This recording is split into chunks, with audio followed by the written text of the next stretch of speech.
الشيطان الرجيم. بسم الله الرحمن الرحيم. ونفخ في الصور فإذا هم من الأجداث إلى ربهم ينسلون. قالوا يا ويلنا من بعثنا من مرقدنا هذا ما وعد الرحمن وصدق المرسلون. إن كانت إلا صيحة واحدة فإذا هم جميع لدينا محضرون. فاليوم لا تظلم نفس شيئا ولا تجزون إلا ما كنتم تعملون. إن أصحاب الجنة اليوم في شغل فاكهون. هم وأزواجهم في ظلال على الأرائك متكئون. لهم فيها فاكهة ولهم ما يدعون. سلام قولا من رب رحيم. وامتازوا اليوم أيها المجرمون. صدق الله العظيم. ونفخ في الصور فإذا هم من الأجداث إلى ربهم ينسلون. اور جب سور میں پھونکا جائے گا پھر اچانک لوگ اپنی اپنی قبروں سے اٹھ کر کے اپنے رب کے طرف پھیل جائیں گے. قالوا یا ویلنا من بعثنا، کہیں گے لوگ اس وقت ہائے افسوس کس نے ہم کو اپنی خوابگاہ سے اٹھا دیا. ھذا ما وعد الرحمن وصدق المرسلون، یہ وعدہ ہے رحمان کا اور رسولوں نے جو کچھ کہا سچ کہا تھا. ان كانت الا صيحة واحدة فإذا هم جميع لدينا محضرون، صرف ایک آواز، ایک چیخ پکار کی ہوگی اور سب کے سب حاضر ہو جائیں گے اللہ کے سامنے. فَالْيَوْمَ لَا تُظْلَمُ نَفْسٌ شَيْئًا وَلَا تُجْزَوْنَ إِلَّا مَا كُنْتُمْ تَعْلَمُونَ. پھر اس دن کسی جان پر کوئی بھی ظلم نہیں ہوگا اور اسی چیز کا بدلہ ہوگا جو کچھ تم نے کیا ہے. ان اصحاب الجنت اليوم فی شغل فاکہون، بے شک جنتی لوگ اس دن مصروف ہوں گے میووں اور پھلوں میں. ہم وازواجہم فی ظلال علی الارائک، ان کے ساتھ ان کی بیویاں ہوگی سائے دار تختوں پر ٹیک لگا کر کے ہوں گے. لہم فیہا فاکہۃ ولہم ما یدعون، ان کو ہر طرح کے وہاں میوے ملیں گے اور جو بھی وہ چاہیں گے. سلام قولا من رب الرحیم، سلامتی کی باتیں ہوگی رب رحیم کی جانب سے. وامتازوا اليوم ایھا المجرمون، آج کے دن مجرم لوگ الگ الگ کر دیے جائیں گے. بھائیو اور بزرگوں، یہ سورہ یاسین کی آیات مبارکہ ہے جس کو ہم اور آپ اگر سورہ یاسین کی تلاوت روز کرتے ہیں تو یہ آیتیں ہماری اور آپ کی نظروں سے برابر گزرتی ہیں. لیکن معنی وغیرہ اگر نہیں جانتے ہیں تو اس کا عطا پتہ کچھ نہیں ہوتا، بس یہ سمجھتے ہیں کہ تلاوت میں نے کیا. لیکن ان آیات میں جو چند آیتیں آپ حضرات کے سامنے اس وقت پڑھا ہوں اس میں اللہ تعالیٰ نے بہت ہی مختصر لیکن جامع انداز میں کچھ قبر سے لے کر کے جنت تک کے حال احوال کو ذکر فرمایا ہے۔ اس سے پہلے بھی آیات جو گزری تھی جس میں اللہ تعالیٰ نے اپنے بندوں سے کچھ مطالبہ کیا تھا کہ تم میرے راستے میں خرچ کرو، جس پر منافقین لوگ اور دشمن اسلام لوگ یہ کہا کرتے تھے کہ یہ عجیب سی بات ہے، دینے والا ہی خود مانگ رہا ہے۔ اس کا جواب بھی میں نے آپ حضرات کے سامنے پیش کیا تھا اور بتایا تھا کہ یہ دینا لینا در حقیقت اللہ کے بندوں ہی کی ضرورت کے لیے ہے، اللہ بے نیاز ہے، اس پر ہم سب کو اللہ ثواب اور انعام و اکرام عطا فرماتا ہے۔ ابھی جو آیت پڑھا ہوں اس کا پس منظر یہ ہے کہ اچانک قیامت کا ایک پہلا مرحلہ یہ ہوگا کہ زمین ٹوٹے پھٹے، آسمان سب کچھ ختم، اور ایک لمبے وقت تک سناٹے کی کیفیت ہوگی، کوئی نہیں، صرف اللہ کی ذات اور کچھ بھی نہیں، کوئی بھی نہیں، کوئی زندہ نہیں، سب کے سب خاموش، چٹین میدان، دنیا نہ آسمان نہ زمین، کچھ بھی نہیں، صرف اللہ کی۔ وہ حال کیسا ہوگا، کیا ہوگا، وہ اللہ ہی بہتر جانتا ہے، لیکن ہاں اتنی بات یہ ہے کہ بالکل ایک چٹین میدان، بالکل اس پر کوئی بھی چیز نہیں ہوگی۔ پھر حضرت اسرافیل علیہ السلام کو حکم ہوگا اور وہ سور پھونکیں گے۔ جب وہ سور پھونکیں گے وَنُفِخَ فِي الصُّورِ فَإِذَا هُمْ، اس آواز کو سن کر کے قبروں سے لوگ نکل پڑیں گے، سب زمین سے نکل پڑیں گے۔ قبر سے مراد ایک وہ لوگ ہیں جو قبر کی شکل میں دفن ہوتے ہیں، اور ایک وہ لوگ جن کو کوئی پانی میں ڈال دیا، جلا دیا، کچھ بھی کیا، لیکن وہ بھی زمین میں محفوظ رہے۔ ایسا نہیں کہ پانی میں بہا دیا قصہ ختم ہو گیا، آگ میں جلا دیا قصہ ختم ہو گیا، اب کوئی حساب کتاب اور اس کو زندہ ہونا نہیں، ایسا نہیں ہے۔ جیسا لوگ سمجھ رکھے ہیں اور جو سمجھ کر کے کرتے ہیں، مرنے کے بعد آگ میں جلا دو، ختم کر دو، قصہ کیا ہے، ختم، نہ حساب نہ کتاب۔ ایسا اللہ نے بنایا نہیں ہے۔ پانی میں ڈال دو، بہا دو، ریزہ ریزہ، ذرہ ذرہ کو کوئی پھر زندہ کر ہی نہیں سکتا، ایسا نہیں ہے۔ بلکہ اللہ تعالیٰ روح کو محفوظ کر دیتا ہے، کیا ہے، روح کو محفوظ کر دیتا ہے۔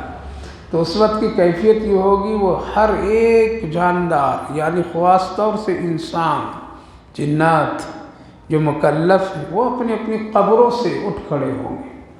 اٹھ کھڑے ہوں گے تو دو حالات ہوں گے، ایک وہ مومنین جو لوگ قبر سے اٹھیں گے ان کی حالت بہت اچھی ہوگی، کوئی گھبراہٹ نہیں، کوئی پریشانی نہیں، کوئی کسی طرح سے ان میں الجھن غم نہیں، کیا ہو گیا، کیوں ہوا، کہاں جانا، کیسے جانا، کچھ بھی۔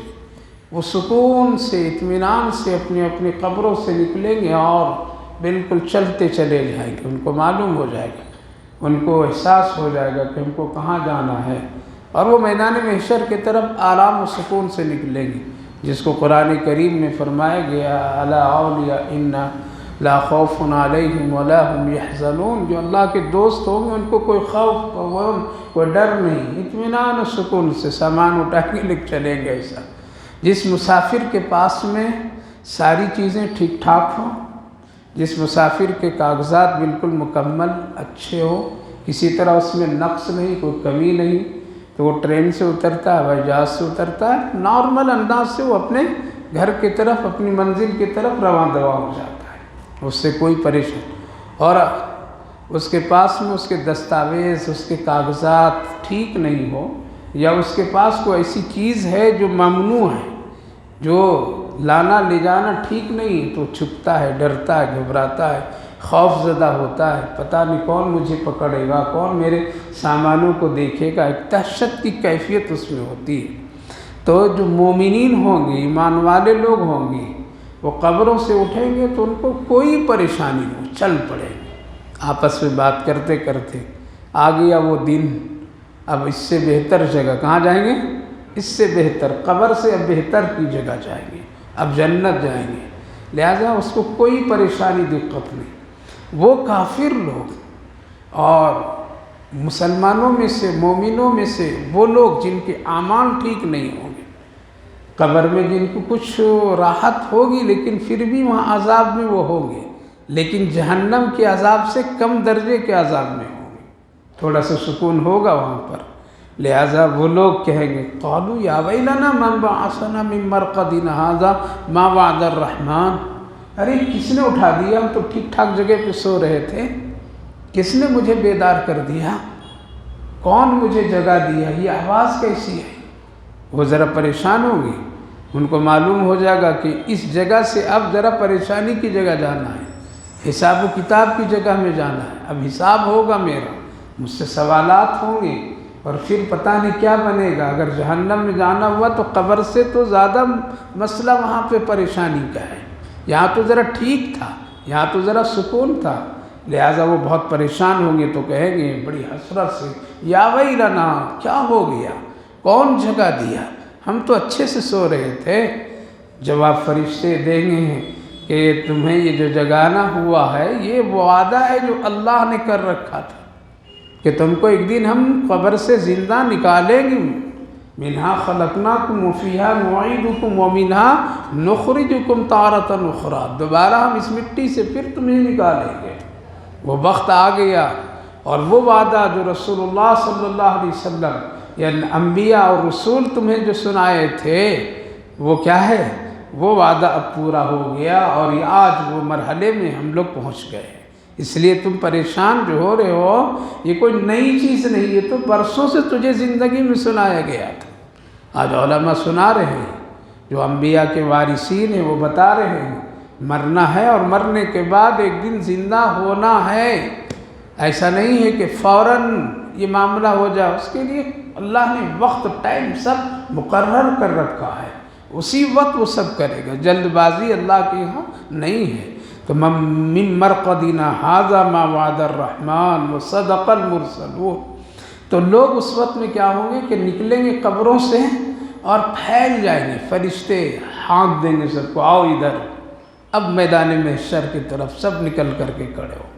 اس میں مجرم بھی ہوں گے، نیکوکار بھی ہوں گے، اس میں سب ہوں گے، سب ہوں گے، کوئی نہیں بچے گا، ایک ہی میدان میں بغیر کسی امتیازی حیثیت کے سب لوگ کھڑے ہو جائیں گے، مل کر کے کھڑے ہو جائیں گے۔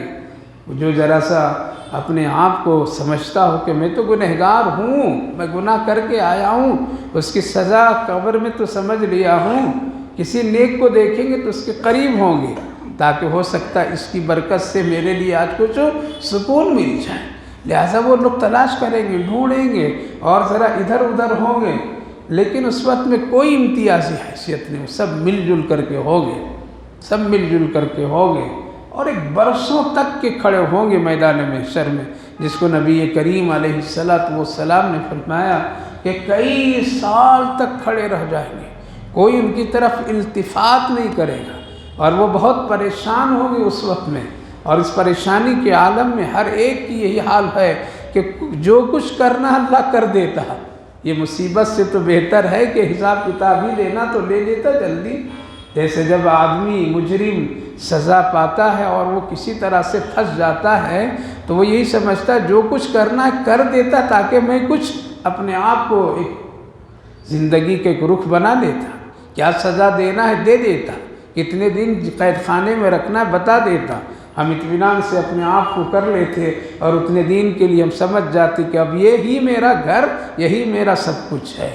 لہٰذا اسی طرح میدان محشر میں لوگ بالکل یہی کہیں گے جو کچھ اللہ کو کرنا کر دیتا، یہ پریشانی، یہ خوف، یہ دہشت، پسینے سے سرابور ڈوبے ہوئے لوگ، ہاہاکار اور دھوپ اور تپش کی وہ کیفیت جس کی وجہ سے پسینے خوب نکلیں گے لوگوں کو، جسم پر کوئی کپڑا نہیں ہوگا، ہر ایک آدمی ننگا کھڑا ہوگا، جس کو حضرت ام المومنین عائشہ صدیقہ رضی اللہ عنہا نے نبی کریم علیہ السلام سے عرض کی، یا رسول اللہ وہ تو بڑی بے شرمی کا وقت ہوگا کہ مرد عورت سب ننگے کھڑے ہوں گے، لوگ ایک دوسرے کو دیکھیں گے، کیا وہ وقت تو یہ ٹھیک نہیں ہے، شرمندگی ہوگی اس وقت میں، یہ تو بہت ہی بے حیائی کی کیفیت ہوگی، ایک مرد ایک عورت ننگے سب میدان محشر میں کھڑے ہوں گے، کیا اللہ کو یہ پسند؟ اللہ کے رسول صلی اللہ علیہ وسلم نے فرمایا عائشہ اس وقت کوئی کسی کی طرف نظر اٹھا کر کے دیکھے ہی گا نہیں،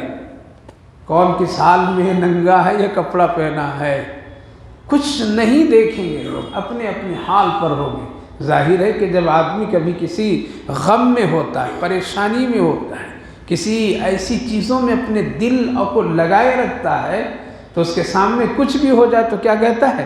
بھائی ہم کو پتہ نہیں چلا تم کب آئے اور کب چلے گئے، مجھے خبر نہیں ہوئی کہ کب کیا ہوا، ہم تکلیف میں تھے، ہم مصیبت میں تھے، اسی لیے مجھے اس طرف دھیان نہیں گیا۔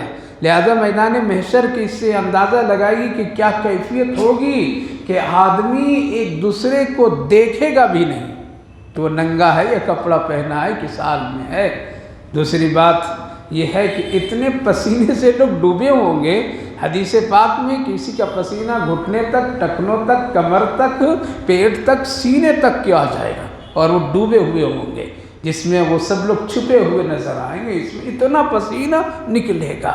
میرے بھائیوں، بزرگوں، ماں بہنوں، بہت ہی تکلیف کا وقت وہ ہوگا، پریشانی کا حال ہوگا، لیکن کن کے لیے؟ گنہگاروں کے لیے، بدعمال کے لیے، منکروں کے لیے، مشرکوں کے لیے، اللہ اور اللہ کے رسول کے باغیوں کے لیے، نیک لوگوں کے لیے نہیں۔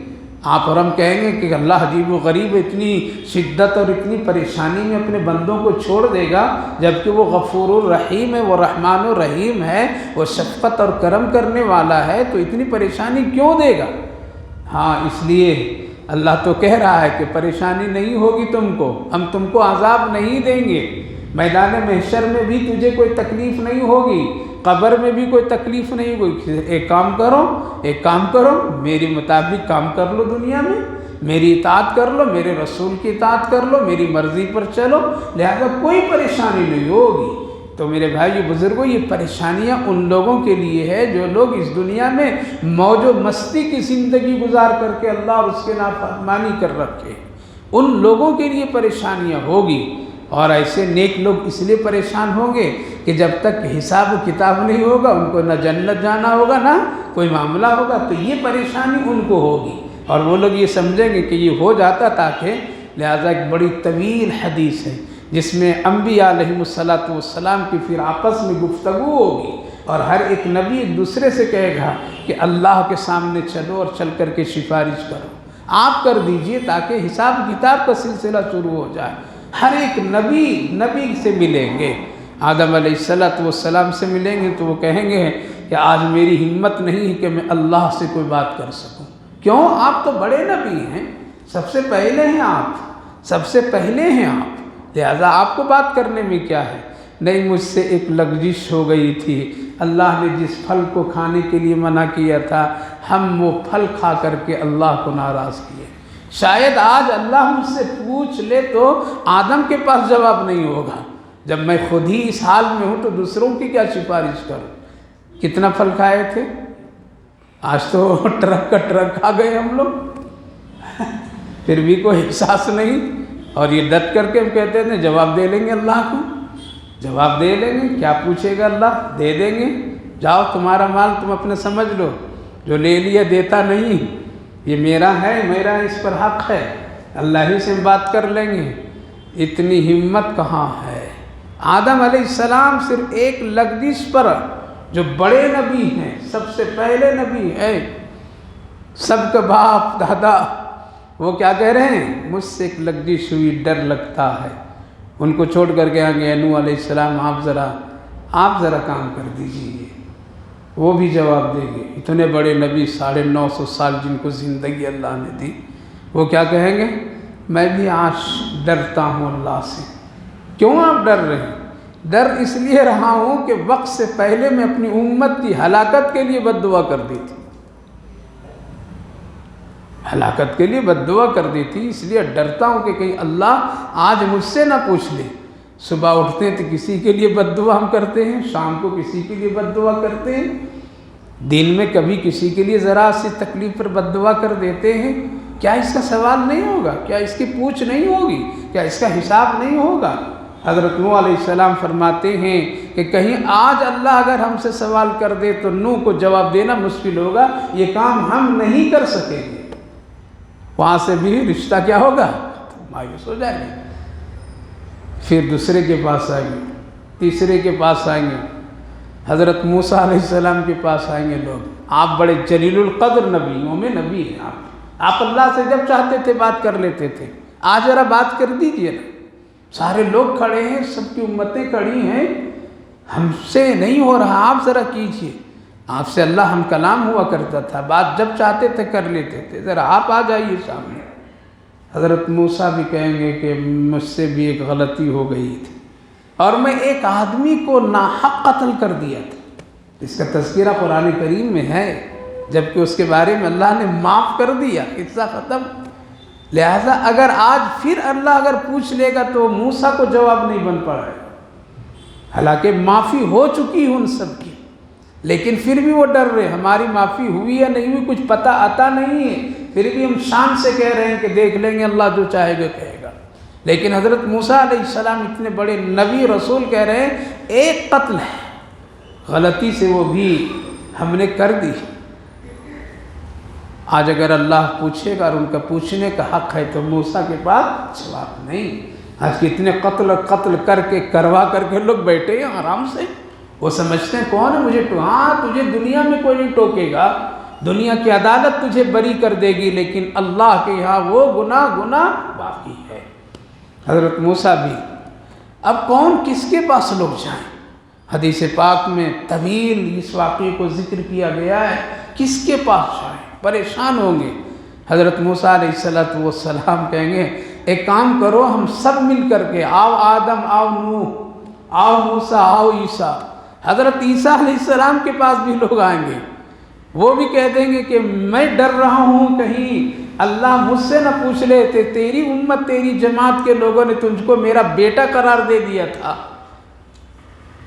تو میں جواب نہیں دے سکتا ہوں، ہم ان کو روک نہیں سکے، اس لیے ہم سے بھی ایک چک ہوئی کہ ہم حق اس کو ادا نہیں کر سکے، لہٰذا میں بھی نہیں کروں گا۔ لیکن حضرت موسیٰ علیہ السلام فرمائیں گے اے آدم، اے نوح، اے عیسیٰ، اے موسیٰ، آؤ سب مل کر کے، آ جائیے سارے انبیاء رسول مل کر کے، آخری نبی حضرت محمد رسول اللہ کے پاس چلتے ہیں، آج انہی کی سفارش کام آئے گی، وہی ہیں جو کچھ کر سکتے ہیں۔ لہذا سارے انبیاء علیہ السلام کی ایک وفد کی شکل میں، جماعت کی شکل میں رسول کریم علیہ السلام کی خدمت میں پہنچیں گے۔ پہنچنے کے بعد اللہ کے رسول صلی اللہ علیہ وسلم سے لوگ اپنے حال احوال اور یہ ساری باتیں سنائیں گے۔ اللہ کے رسول صلی اللہ علیہ وسلم پھر سفارش کریں گے اور اللہ سے ہم کلام ہوں گے، تو اللہ فرمائے گا ٹھیک ہے، اب عدالت اور حساب و کتاب کا سلسلہ شروع۔ نبی خود کھڑے ہوں گے اور ایک ایک کے حساب و کتاب اپنی نگاہوں اور نظروں کے سامنے کر کے گزاریں گے۔ میرے بھائیو بزرگوں، یہ کوئی کھیل تماشے کی چیز نہیں ہے کہ یہ قصہ کوئی سنایا جاتا ہے قرآن سے بیٹھ کر کے کہ آؤ لوگوں ایک قصہ سنا رہا ہوں سن لو، اے لوگوں ذرا قصے کی مجلس سے سن لو، کہاوت کی مجلس سے سن لو۔ نہیں، یہ حق ہے، ہونے والا ہے، ہو کر کے رہے گا، یقین کیجئے، اس پر یقین کیجئے، بغیر یقین کیے ہوئے اعمال نہیں کر پائیں گے۔ اس لیے مرنے کے بعد دوبارہ زندہ ہونا یہ بالکل طے ہے، اور اس وقت میں لوگ کہیں گے یا ویلنا من بعثنا من مرقدنا ھذا ما وعد الرحمن، جس کو اللہ رب العالمین نے بار بار فرمایا یخرج الحی من المیت مخرج المیت من الحی، ہم ہی ہیں جو زندہ کو مردہ، مردہ کو زندہ ہم کرتے ہیں، تم کو زندہ ضرور کریں گے، ہم نے تم کو پیدا کیا ہے تو ضرور کریں گے، ہم نے تم کو دیا ہے تو حساب بھی ضرور لیں گے، تم غفلت میں نہ رہو۔ ان کانت الا صیحۃ، یہ جو قیامت کی چیزیں ہوگی، جو قیامت کے جتنے بھی مرحلے ہوں گے، یہ نہیں ہوگا کہ اللہ تعالیٰ آسمان کو تو گرانا ہوگا تو فرشتے اس میں ہتھوڑے ماریں گے تب وہ گرے گا، زمین کو ختم کرنا ہوگا، پہاڑ کو برابر کرنا ہوگا، دریا و سمندر کو مٹانا ہوگا، تو ایسا نہیں ہے کہ ایک فوج اس کے لیے اللہ بھیجے گا، کہ جاؤ زمین کو مٹا دو، پہاڑ کو برابر کر دو، دریا و سمندر کو سب کو خشک کر دو، ختم کر دو، نہیں، بلکہ صرف ایک حکم ہوگا کن فیکون، اور ایک آواز ہوگی وہ سور پھونکنے کی کیفیت میں، جس کو اللہ فرمائے ان کانت الا صیحۃ واحدہ، بس ایک آواز چنگار کی کیفیت کی ہوگی، اسی میں یہ سب کام کیا ہو جائے گا؟ ہو جائے گا، اور سب کے سب اپنے آپ فرشتے کھینچ کر کے لا کر کے کھڑے کر، وہاں بھاگنے کا ادھر ادھر کہیں کچھ موقع گنجائش نہیں ملے گی،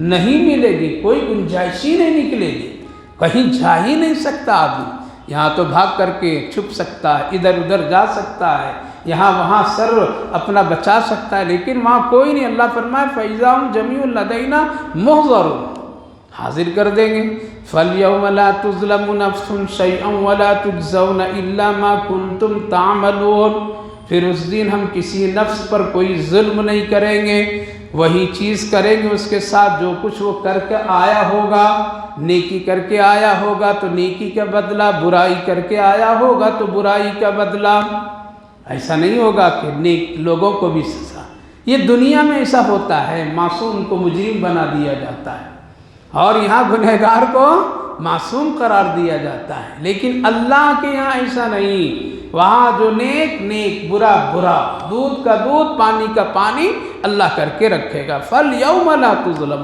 کسی پر ذرہ برابر، جس کو حدیث پاک میں یوں بیان کیا گیا کہ اگر ایک سینگ والی بکری بغیر سینگ والی بکری کو اگر مار دی ہوگی، اور کل قیامت کے دن جب جانور کی شکل میں حساب و کتاب کا معاملہ آئے گا تو اس بکری کو بھی عدالت خداوندی میں یہ کہنے کا حق ہوگا کہ اللہ مجھے اس سینگ والی بکری نے مجھے ماری تھی ٹھوکر، جس کی وجہ سے مجھے تکلیف ہوئی تھی، آج مجھے بدلہ دلا دیجیے، تو اللہ تعالیٰ اس کا بدلہ وہاں بھی دلائے گا، اور پھر اب سوال یہ پیدا ہوتا ہے جانوروں سے حساب و کتاب تو نہیں، حساب و کتاب تو ان سے نہیں ہے، لیکن انصاف سب کے لیے ہے، کیا ہے؟ انصاف سب کے لیے ہے، لہٰذا اس بکری کو اللہ زندہ کریں گے، اور پھر وہ دونوں کا معاملہ ہوگا، اور پھر اس کو مٹی میں تبدیل کر دیا جائے گا، جس سارے جانور مٹی میں تبدیل ہو جائیں گے، جو کافر لوگ اس وقت دیکھ کر کے کہیں گے یا لیتنی کنت ترابا، ہم بھی اسی طرح مٹی ہو جاتے تو ہم سے بھی حساب و کتاب نہیں ہوتا۔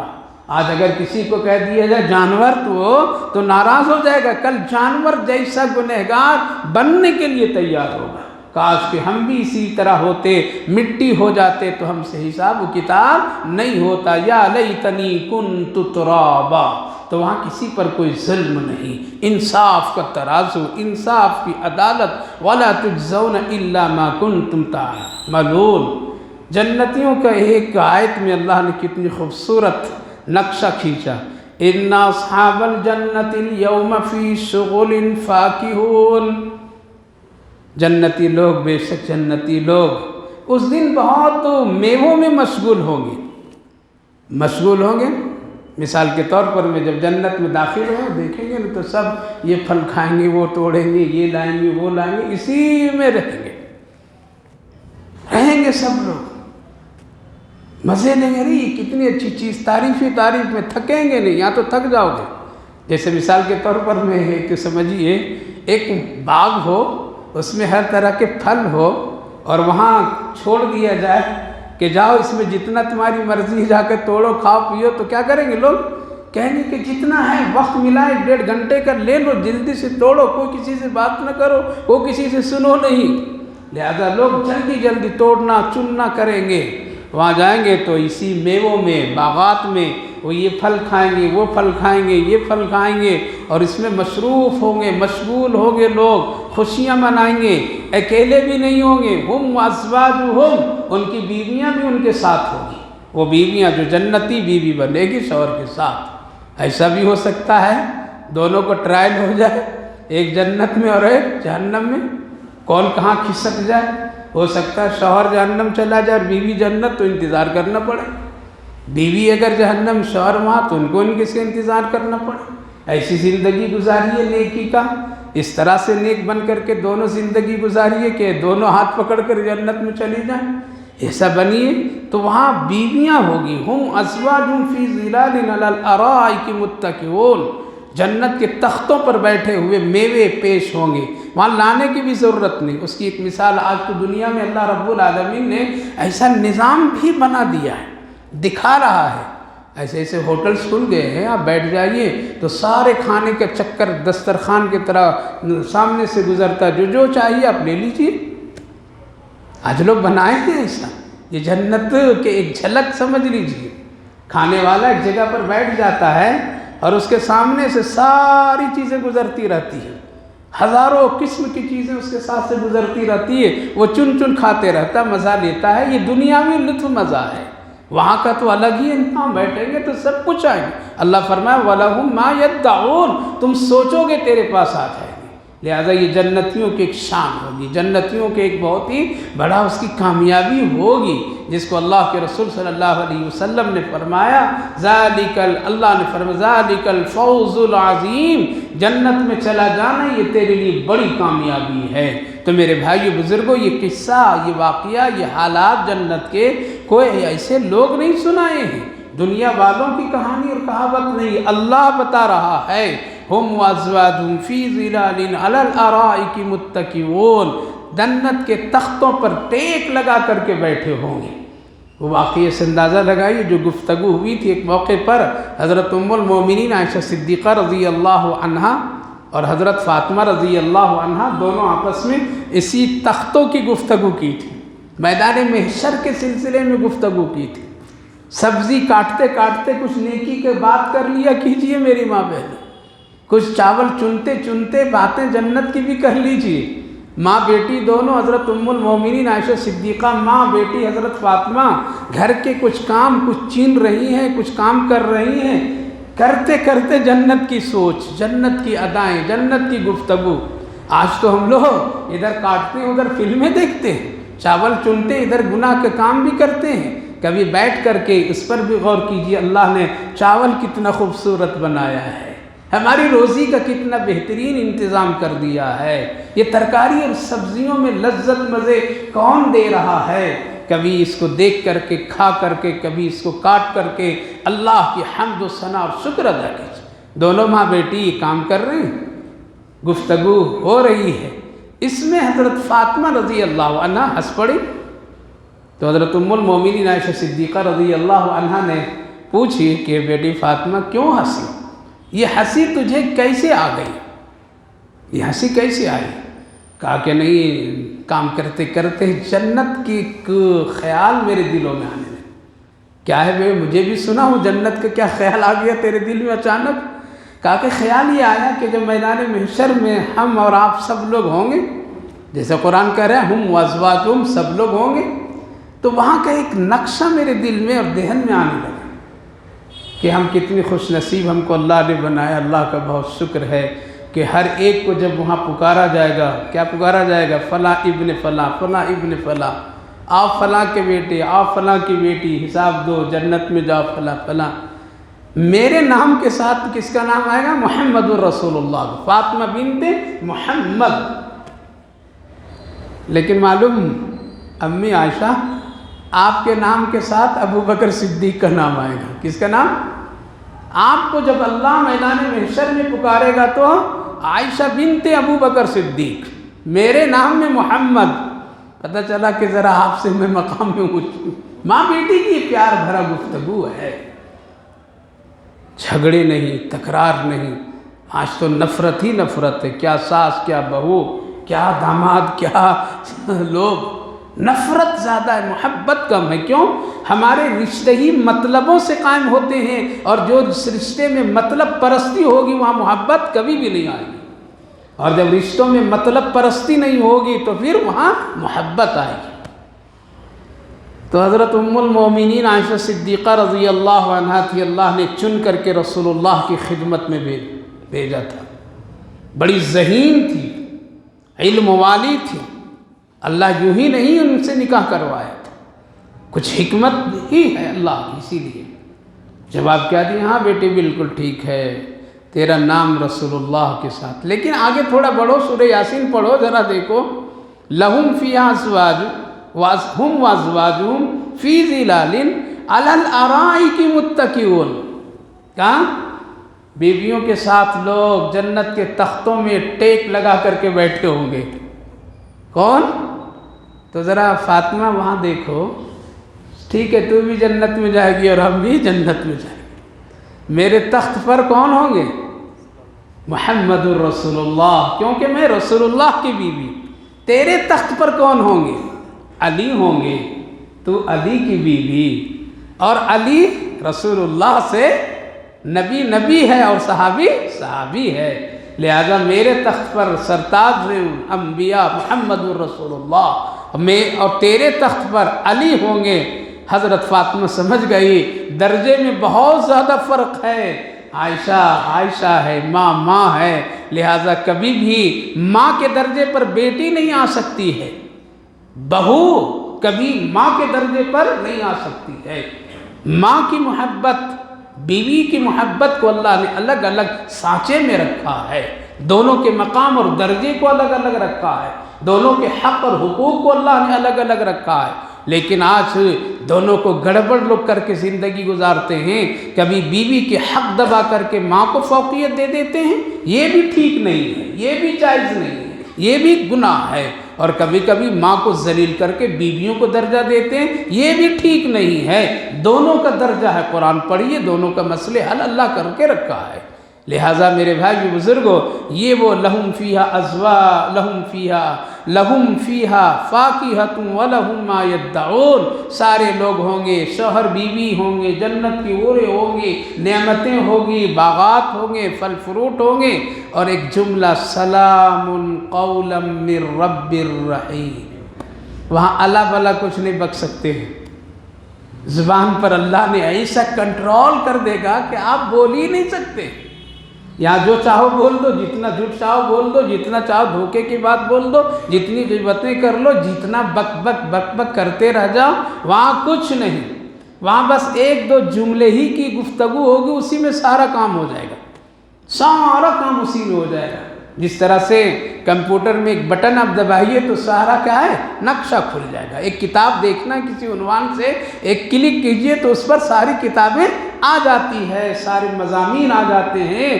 اسی طرح دو تین جملے ہوں گے تو وآخر دعوانا ان الحمد للہ رب العالمین. جب جنتی آپس میں ملیں گے تو اس وقت میں سلام سلام سلام، اور جب جائیں گے تو وآخر دعوانا ان الحمد للہ رب العالمین. الحمدللہ، یہ جانے آنے ملنے کا یہ کلام ہوگا. اسی میں ساری گفتگو، ساری باتیں لوگ سمجھ جائیں گے.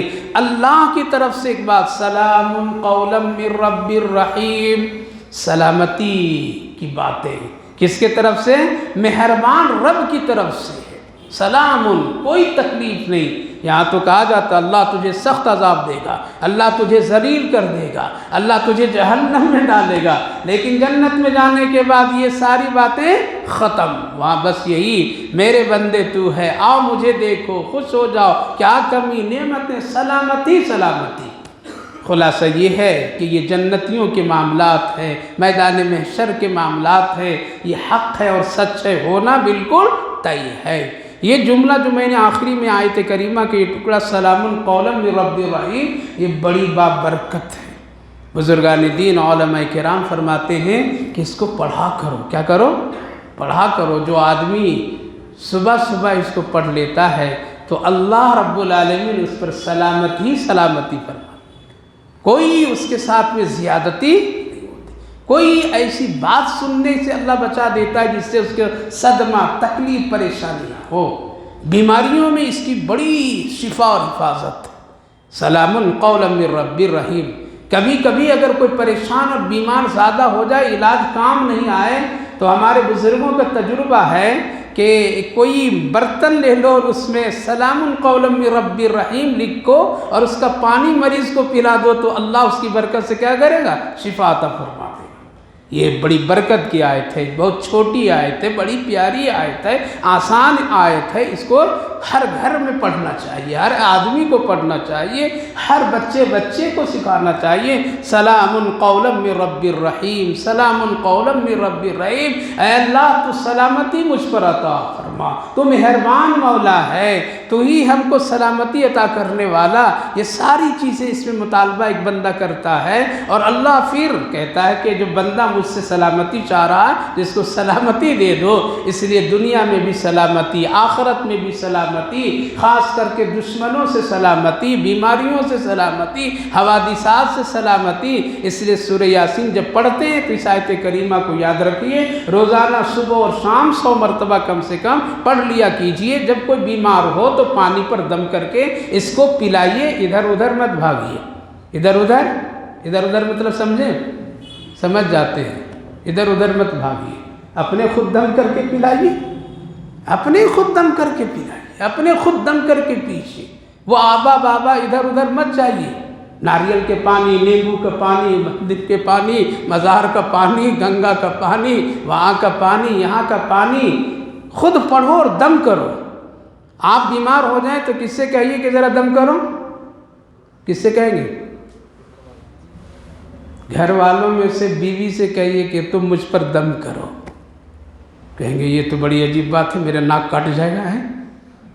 غور کیجئے، جب آقا کریم صلی اللہ علیہ وسلم کا آخری وقت ہے تو آپ کیا کہہ رہے ہیں؟ اے عائشہ ذرا مجھ کو معوذتین پڑھ کر کے مجھ پر دم کرو۔ کیا کرو؟ کون کہہ رہے ہیں؟ رسول اللہ۔ کس سے دم کروا رہے ہیں؟ کس سے کرا رہے ہیں؟ بولیے۔ اپنی بیوی حضرت ام المومنین عائشہ صدیقہ سے، اے عائشہ ذرا دم کرو مجھ پر، معوذتین پڑھ کر کے، قل اعوذ برب الفلق اور ناس پڑھ کر کے۔ حضرت ام المومنین عائشہ صدیقہ رضی اللہ عنہ فرماتی ہیں کہ میں پڑھتی تھی یہ صورتیں، لیکن اپنے ہاتھ پر میں دم نہیں کرتی تھی بلکہ رسول اللہ کے ہاتھ پر دم کرتی تھی، اور پھر نبی کے ہاتھ کو آپ کے چہرے پر اور یہاں وہاں میں پھیر دیتی تھی۔ صحابہ میں سے کسی نے پوچھا کہ ایسا کیوں اپنے ہاتھ پر دم کر کے نبی کے چہرے مبارک پر پھیرتی؟ جواب دیتی ہے میرے ہاتھ سے افضل محمد الرسول اللہ کا ہاتھ، اسی لیے میں اس ہاتھ پر دم۔ یہاں شوہر بیوی سے کہہ رہا ہے کہ دم کر دو۔ بیوی بیمار ہو جائے تو شوہر کو دم کرنا چاہیے، نہ جی چلے جا وہ عامل صاحب ہیں نا وہاں پہ ہو، وہاں چلے جا تم جا کر کے دم کرا کر۔ ارے وہ دم کیا کرا کہ یا اللہ کہاں ہم چلے گئے؟ بیویاں بھاگی جا رہی، دم دم دم دم۔ خود پڑھیے، خود دم کیجئے، بچوں پر پلائیے، بچوں پڑھیے، ادھر ادھر مت بھٹکیے۔ میری ماں بہنوں، بھائیوں، بزرگوں، سارا مسئلہ حل قرآن میں ہے، قرآن میں ہے۔ بیوی پڑھ کر کے دم کرے گی تو محبت بھی ہوگی، تڑپ بھی ہوگی، عاجزی بھی ہوگی، شفقت بھی ہوگی، ہمدردی بھی ہوگی، اور وہ بندہ پیسہ لیا کچھ نہ کیا دم کر دیا۔